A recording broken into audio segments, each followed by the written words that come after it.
We're familiar with Núñez for his hard work and remarkable goal scoring, such as his impressive brace that secured victory at St James's Park.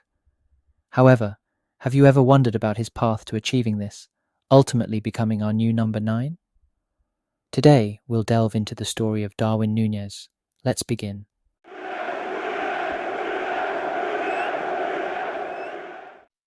Chapter 1: Hunger and Resolve. Darwin Núñez was born in June 1999 in one of the most impoverished neighborhoods of Artigas, located in the northwestern part of Uruguay, near the border with Brazil. During the rain season, his community would often experience flooding, resulting in the loss and damage of belongings. Money was hard to come by, making it difficult for the family to make ends meet. Darwin's mother worked as a cleaner but also collected milk bottles in order to earn extra money. His father was employed in construction, but the availability of work was inconsistent. Despite their best efforts, Darwin's parents faced periods when they couldn't afford enough food for the family. "I sometimes went to sleep with an empty stomach," Núñez told El Observador in 2019, "but it was my mum who went hungry the most, so me and my brother had something to eat." During an interview on the club's YouTube channel, Darwin reminisces about his childhood spent playing in rural areas, where he would run around in muddy water among the branches. "One of us would always get hurt," said Darwin. "That's how we grew up, and I think that goes a long way to explaining how I play on the pitch. My mother worked all day long. My father tried to make sure we had food on the table. They made sacrifices so that we had the tools to make our dreams and our future a reality." Inspired by his parents, Núñez was determined to enhance his family's living conditions through his football career.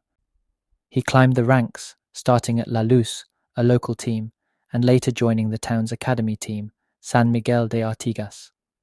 This academy has a tradition of sending its most promising young talents to teams in the capital, Montevideo. In 2013, ex-Uruguayan international José Perdomo came to the academy. Núñez's performance was so exceptional that Perdomo went straight to Darwin's home afterwards, asking his parents for permission to take him to Montevideo. Chapter 2: From Struggles to Success.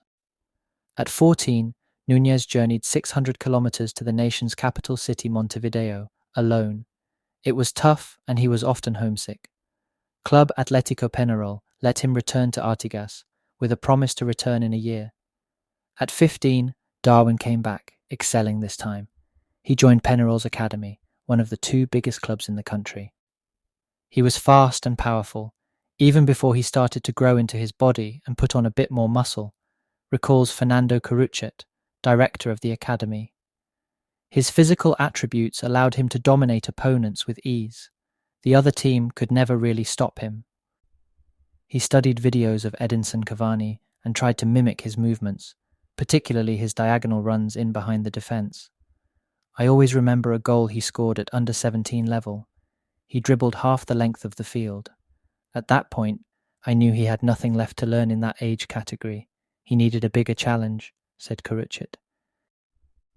By age 17, Núñez was training with the first team while playing regularly at the under-23 level. Just when he was to make his senior debut, Núñez wanted to help the under-23 team win the league title. He went up for a header and landed awkwardly.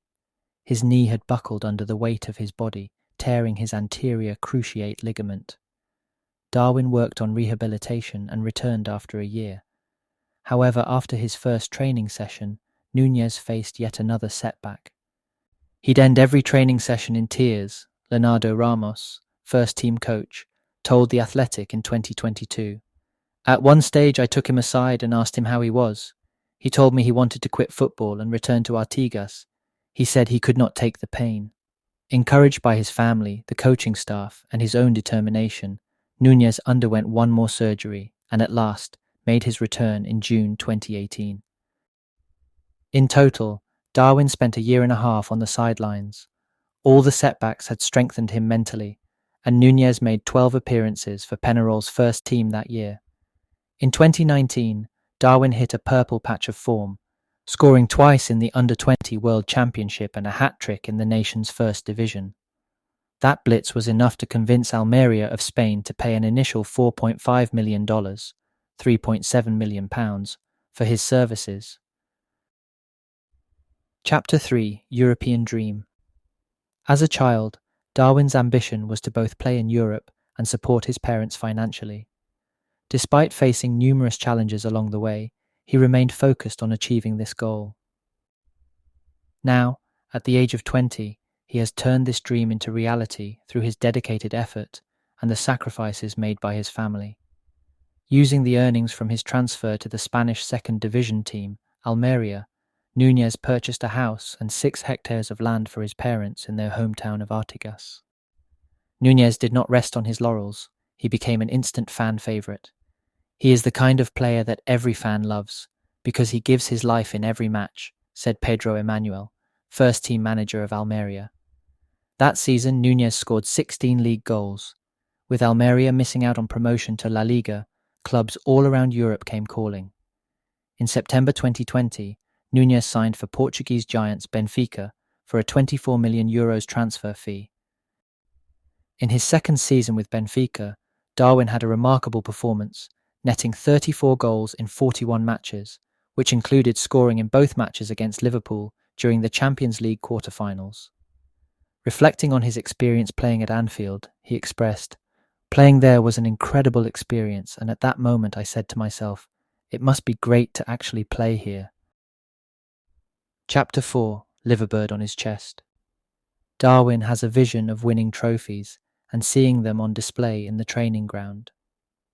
In his first interview to the club's official channel, he said, "You can then imagine yourself winning more trophies, and then later on when you come here again and see the trophies on display, you can say, 'Look, I was a part of that.